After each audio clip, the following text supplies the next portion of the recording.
There's a famous scholar of hadith, his name is al-Maqdisi. Okay. Al-Maqdisi wanted to compile a book, a biographical dictionary of narrators. And he called this book Al-Kamal. Now what he did is now he had to choose what narrators to put in this book, right? I mean, he didn't say, I'm going to take everyone.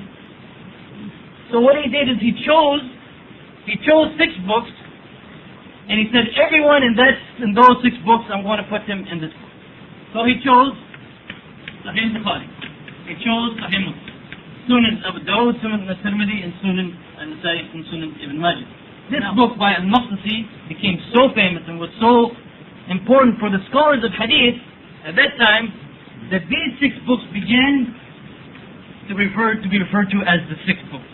And in some areas, like in the Indo-Pak subcontinent, they refer to it as the 6 authentic works. Okay, this was just, you can almost call it, it's not a good phrase to use, but you can almost call it a freak of history.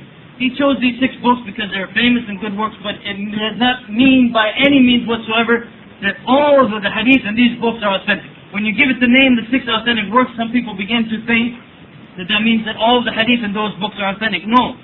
It's just something that happened, that this scholar chose those 6 books. Those 6 books, because of the importance of his work, began to be known as the 6 books. And as their stature grew, as their fame grew, they began to be known as the 6 authentic works. No. Not at all. And you would never hear a real scholar of hadith referring to them as the 6 authentic works. Never.